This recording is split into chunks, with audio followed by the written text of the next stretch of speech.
ከሰሞኑ በዓለም ፖለቲካ ላይ እጅግ አስደንጋጭና ያልተጠበቁ ክስተቶች ተከስተዋል። በመካከለኛው ምስራቅ ለሳምንታት ሲንተከተክ የነበረው ውጥረት ዛሬ አዲስ መልክ ይዟል። ሁቲዎች ቀይ ባህርን ሙሉ በሙሉ እንዘጋለን ብለው አስጠንቅቀዋል። በሌላ በኩል የአሜሪካው ፕሬዝዳንት ዶናልድ ትራምፕ በኢራን ወሳኝ የኃይል ተቋማት ላይ የሚሰነዘረው ጥቃት ለ10 ቀናት እንዲቆም አዘዋል። ይህ በእንዲህ እንዳለ የኢራን ምድር አንቀጥቅጥ ጦር ከ1 ሚሊዮን በላይ ተዋጊዎች አሰልፏል። ይባስ ብሎም በሳውዲ ሪያድ እና ኩዌት ላይ ጥቃት ተሰንዝረዋል። በዛሬው ተረካችን እነዚህን ሁሉ ዝርዝር መረጃዎች በአንድ ላይ አቀናብረን በዓለም ኢኮኖሚና በሀገራችን በኢትዮጵያ ላይ የሚኖረውን ተጽዕኖ በጥልቅ እንመረምራለን። ሰብስክራይብ በማድረግ ቤተሰብ መሆን አትዘንጉ እያለን ወደ ዝርዝር መረጃዎቹ አለፍን። አብራችሁን ቆዩ።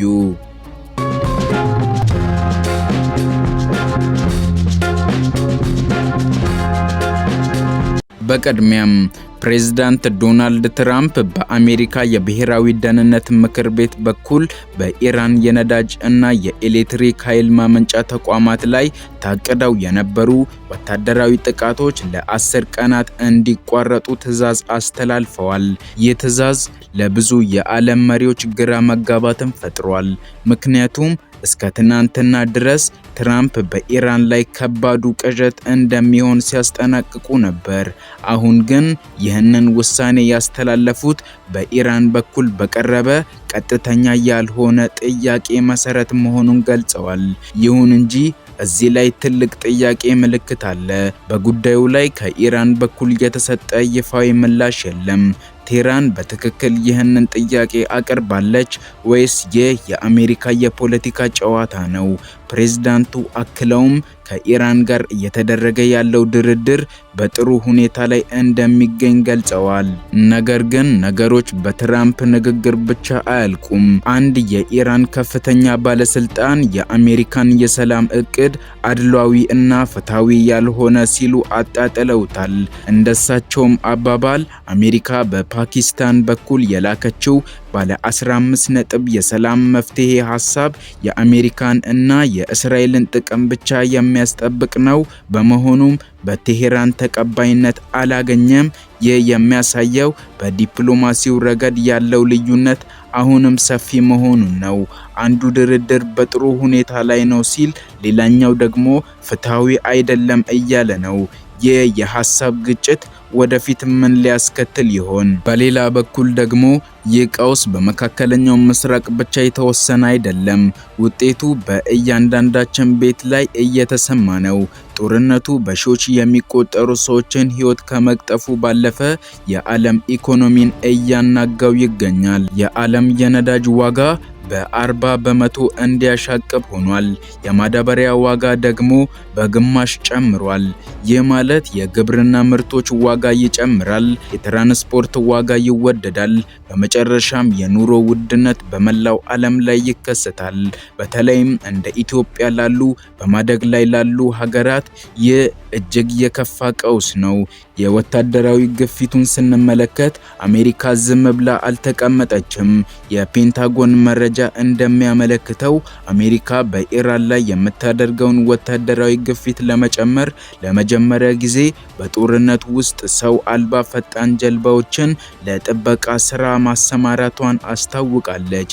ይህ አዲስ ቴክኖሎጂ በባህር ላይ የሚደረገውን ቁጥጥር ይበልጥ ጥብቅ ያደርገዋል። ኢራን በበኩሏ ይህንንም ዝም ብላ አልተመለከተችም። በሆርሙዝ የባህር ላይ መተላለፊያ በኩል የሚደረገውን የነዳጅ ንግድ እንቅስቃሴ በከፊል ማገዷን እንደቀጠለች ነው። ትራምፕ ኢራን የሆርሙዝ ወሽመጥን ካልከፈተች እና የኒኩለር መርሃ ግብሯን ካላቆመች ከባድ ቅዠት እንደሚሆን አስጠንቅቀዋል። አሁን ደግሞ ወደ ዋናው አንኳር ጉዳይ እንመለስ። ኢራን ምድር አንቀጥቅጥ ጦሯን አዘምታለች። በመካከለኛው ምስራቅ ያለው ወታደራዊ ውጥረት ወደ ከፋ ደረጃ መሸጋገሩን ተከትሎ ኢራን ከ1 ሚሊዮን በላይ ተዋጊዎችን በተጠንቀቅ ማሰለፏን አስታውቃለች። ሀገሪቱ ይህን ግዙፍ ሰራዊት ያሰለፈችው ከአሜሪካ ሊሰነዘርባት ይችላል ላለችው የምድር ወረራ ምላሽ ለመስጠት መሆኑን ገልጻለች። ይህም ስምሪት መደበኛ የጦር ኃይል ተጠባባቂዎችና ያልተማከሉ ታጣቂዎችን ያካተተ ነው። ይህ እንቅስቃሴ ኢራን ከአነስተኛ ግጭቶች ወጥታ ወደ ሙሉ የጦርነት ዝግጅት መሸጋገሯን ያሳያል። የቴሄራን የተደራራቢ መከላከያ ስልት የአሜሪካን የቴክኖሎጂ የበላይነት በግዙፍ የሰው ኃይል እና በመልክዓ ምድራዊ ጠቀሜታ ለመመልከት ያለመ ነው። ይህ ማለት የአሜሪካ ከፍተኛ ቴክኖሎጂ በኢራን ግዙፍ የሰው ኃይል እና ወጣ ገባ መሬት ላይ ምን ያህል ውጤታማ ይሆናል የሚለው ጥያቄ ውስጥ ገብቷል። ይህ ወታደራዊ እንቅስቃሴ በአሜሪካና በአውሮፓ ሀገራት ዘንድ ከፍተኛ ስጋትን ፈጥሯል። የምድር ላይ ጦርነት ከተጀመረ ቀውሱ ከመካከለኛው ምስራቅ አልፎ በመላው ዓለም ላይ ከፍተኛ የፖለቲካና የኢኮኖሚ መናጋት ሊያስከትል እንደሚችል የዘርፉ ባለሙያዎች እያስጠነቀቁ ይገኛሉ። ይህ በእንዲህ እንዳለ ውጥረቱ ወደ ቀጥታ ጥቃት ተሸጋግሯል። በመካከለኛው ምስራቅ እየተባባሰ የመጣው ቀውስ ከፍተኛ ደረጃ ላይ መድረሱን ተከትሎ ኢራን በሳውዲ አረቢያ ዋና ከተማ ሪያድ እና በኩዌት ወደብ ላይ ጥቃት መሰንዘሯ ተዘግቧል። ይህ ክስተት በቀጠናው ያለውን የጸጥታ ስጋት ይበልጥ አባብሶታል። ሳውዲ አረቢያም አሜሪካ በኢራን ላይ የምታደርገውን ጥቃት እንድታጠናክር ጠይቃለች። የሳውዲ አረቢያው አልጋ ወራሽ መሐመድ ቢን ሰልማን አሁን ያለውን የአሜሪካ፣ እስራኤል እና የኢራን ጦርነት መካከለኛው ምስራቅን ዳግም ለመቅረጽ የሚያስችል ታሪካዊ አጋጣሚ አድርገው እንደሚመለከቱት የደህንነት ምንጮችን ጠቅሶ ዘጋርዲያን ዘግቦታል። ይህ የሚያሳየው ሳውዲ ይህንን አጋጣሚ በቀጠናው ያለውን የኢራንን ተጽዕኖ በዘላቂነት ለመቀነስ እንደምትፈልግ ነው።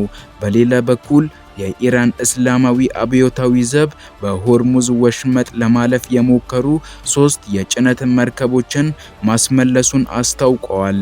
መርከቦቹ የተመለሱት ከባህር ኃይሉ የተሰጣቸውን ማስጠንቀቂያ ተከትሎ ነው። አብዮታዊ ዘቡ ባወጣው መግለጫ ወሽመጡ የተዘጋ በመሆኑ ለማለፍ የሚሞከር ማንኛውም አካል ጠንካራ ምላሽ እንደሚጠብቀው አስገንዝበዋል። በተለይም የአሜሪካና የእስራኤል አጋር የሆኑ ሀገራት የሚነሱ ወይም ወደዚያ የሚያመሩ መርከቦች እንዳያልፉ ተከልክለዋል። የኢራን የውጭ ጉዳይ ሚኒስተር አባስ አራግቺ በበኩላቸው እንደ ቻይና፣ ሩሲያና ህንድ ያሉ ሀገራት መርከቦቻቸው እንዲያልፉ መጠየቃቸውን ጠቁመው መንገዱ ለጠላቶቻችን ዝግ ቢሆንም ለሌሎች ግን ክፍት ነው ብለዋል። ይህም የሚያሳየው ኢራን ወሽመጡን እንደ ፖለቲካ መሳሪያ እየተጠቀመችበት መሆኑን ነው። ይህ በእንዲህ እንዳለ አሁን ወደ ሀገራችን ኢትዮጵያ ቀጥተኛ ተጽዕኖ ወዳለው ጉዳይ እንምጣ። ይህ ቀውስ ወደ ቀይ ባህር ተሸጋግሯል። ሁቲዎች ቀይ ባህርን እንዘጋለን ብለዋል። የየመን ሁቲ ታጣቂዎች አሜሪካ በኢራን ላይ የምታደርገውን ወታደራዊ ዘመቻ ካላቆመች ቀይ ባህርን ሙሉ በሙሉ እንዘጋለን ሲሉ አስጠንቅቀዋል። ይህም ማስጠንቀቂያ የወጣው ፕሬዝዳንት ትራምፕ በኢራን ኢነርጂ ተቋማት ላይ የታቀደውን ጥቃት ለ10 ቀናት ማራዘማቸውን በገለጹበት ወቅት ነው። በግልጽ ስንመለከት ይህ ለኢትዮጵያ ምን ማለት ነው?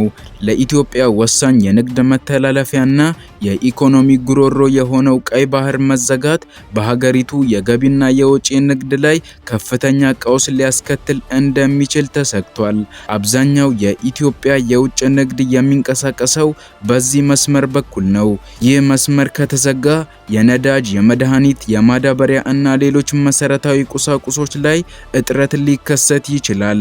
ይህ ጉዳይ ከሩቅ የመጣ የፖለቲካ ጨዋታ ሳይሆን በእያንዳንዳችን ሕይወት ላይ የተደቀነ ትልቅ ስጋት ነው። በአጠቃላይ የመካከለኛው ምስራቅ ቀውስ ወደ አዲስ እና አደገኛ ምዕራፍ ተሸጋግሯል። የትራምፕ የ10 ቀናት የጥቃት ማቆም ትዕዛዝ ለድርድር አጋጣሚ ይፈጥራል ወይስ ኢራን ሰራዊቷን ይበልጥ እንድታደራጅ ጊዜ ይሰጣታል? የኢራን ግዙፍ ሰራዊት የሆርሙዝ ወሽመጥን መዝጋት፣ በሳውዲ ላይ የተሰነዘረው ጥቃትና የሁቲዎች የቀይ ባህር ማስጠንቀቂያ ዓለምን ወደ ሙሉ ጦርነት አፋፍ እያዳረሳት ስጋት ነው። በተለይም ለኢትዮጵያ የቀይ ባህር ውጥረት እጅግ አሳሳቢ ነው። ለሚቀጥሉት 10 ቀናት የዲፕሎማሲው ጥረት ምን ውጤት እንደሚያመጣ ወይም ውጥረቱ ይበልጥ እንደሚባባስ አብረን እንከታተላለን።